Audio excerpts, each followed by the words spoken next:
Selamat malam Bang Arthur, perkenalkan nama saya Sylvia Monica dari Program Studi Hubungan Internasional dengan nomor NIM 2270750027. Pada kesempatan kali ini, saya ingin mereview dari buku yang Bang Arthur tulis, yaitu Sistem Intrusif dan Kedaulatan. Saya akan mereview salah satu bab, yaitu bab 3 tentang sistem intrusif di kawasan Asia Tenggara. Sistem intrusif ini merupakan salah satu faktor penting dalam mempelajari kawasan. Nah, mengapa? Karena penggunaan sistem intrusif ini memberikan informasi mendalam tentang karakteristik wilayah tersebut sehingga bisa digunakan sebagai dasar untuk merencanakan program-program pembangunan ataupun intervensi lainnya. Namun tentunya penggunaan harus dilakukan secara etis tanpa merugikan masyarakat setempat dan selalu menghargai privasi serta hak-hak asasi manusia. Yang pertama itu ada sistem intrusif Amerika Serikat. Nah, sistem intrusif yang dijalankan oleh Amerika Serikat ini di kawasan Asia Tenggara ini merupakan sesuatu yang kontroversial karena dapat berdampak pada dua hal yang bertentangan, yaitu stabilitas dan juga instabilitas kawasan. Nah, jika dilihat dari perspektif keamanan kawasan Asia Tenggara, keterlibatan partisipasi politik Amerika Serikat ini cenderung memberikan sumbangsi keamanan kawasan yang aman dan juga bebas dari perang besar, seperti itu. Nah, keterlibatan signifikan Amerika Serikat di kawasan Asia Tenggara pada pengaturan multilateral itu dapat dilihat dalam konteks MSSI.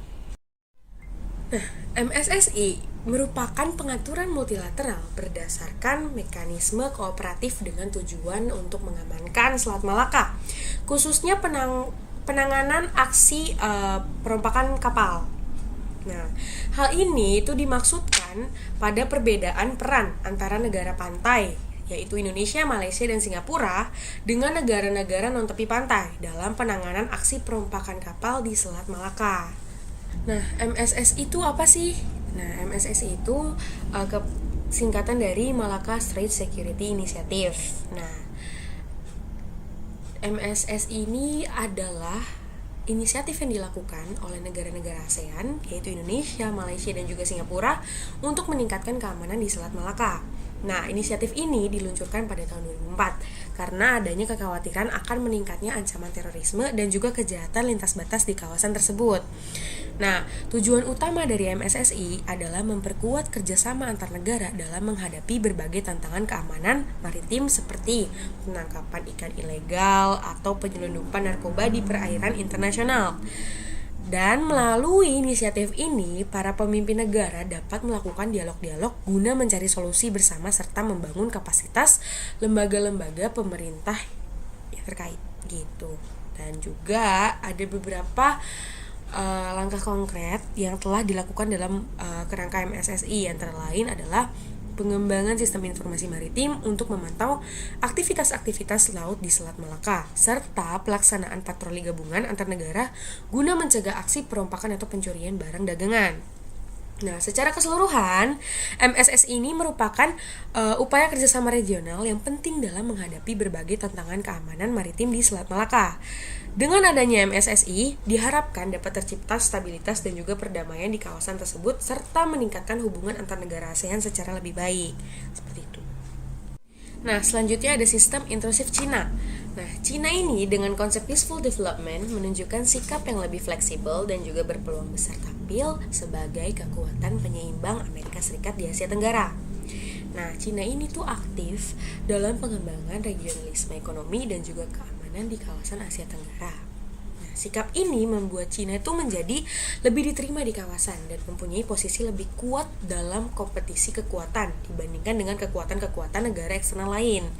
Nah, Cina ini selalu menjadi faktor pembentukan pemikiran strategis tentang masa depan kawasan Asia Tenggara. Nah, selain itu, Cina juga tergabung dalam MSSI sebagai negara pemakai jalur Selat Malaka. Nah, perjanjian tersebut menjadikan Cina sebagai negara luar kawasan yang mempunyai partisipasi politik yang signifikan di Asia Tenggara. Nah, bagi Cina, Selat Malaka itu merupakan salah satu jantung lalu lintas energinya. Yaitu keamanan energinya sangat bergantung pada wilayah ini, pada wilayah Selat Malaka gitu.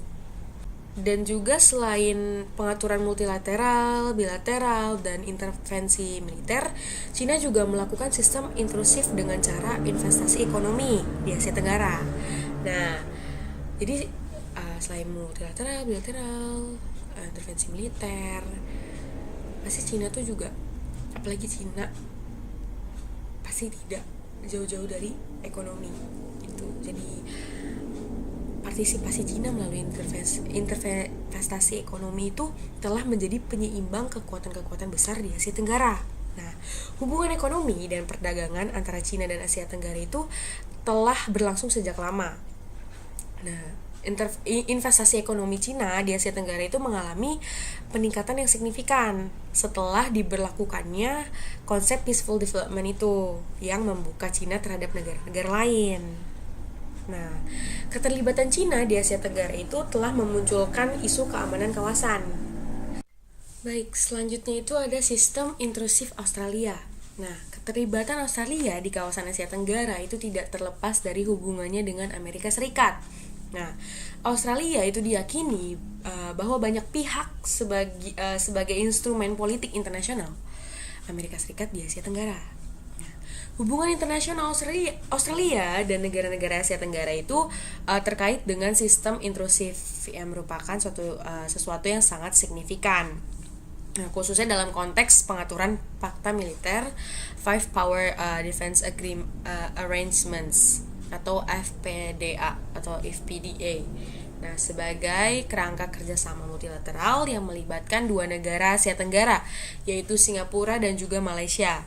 Nah, selain kedua negara ini, FPDA ini yang ditandatangani pada tahun 1971 juga melibatkan Inggris, Selandia Baru dan juga Australia.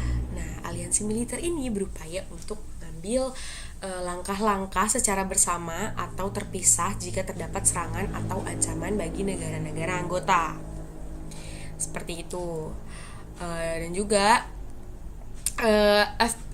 FPDA atau FPDA ini dicatat telah menimbulkan profesionalisme militer dan keuntungan bagi negara-negara anggota. Nah, latihan militer bersama FPDA atau FPDA yang dipimpin oleh Australia ini telah memberikan dampak positif bagi negara-negara anggota.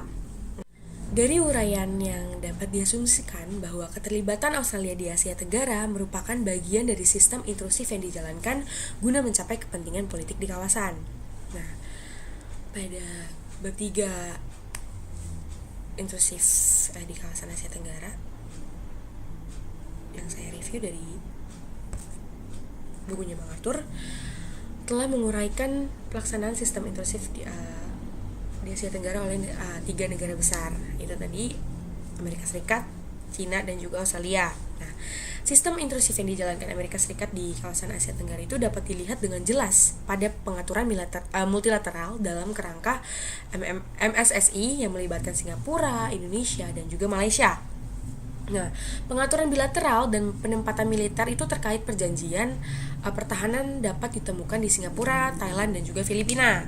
Nah, di samping itu, pada aspek investasi ekonomi, Amerika Serikat juga mempunyai perjanjian dengan ASEAN dan juga secara bilateral dengan beberapa negara Asia Tenggara.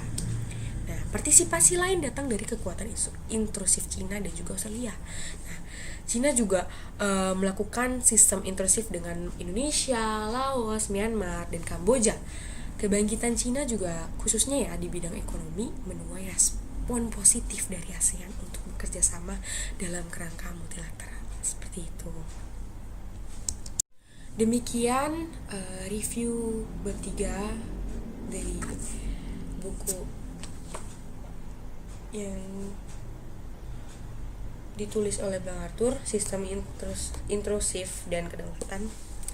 Kiranya dapat bermanfaat dan jelas pada saat saya menyampaikan. Mohon maaf apabila ada kesalahan kata atau kesalahan penyampaian kata yang saya sampaikan. Sekian dan terima kasih.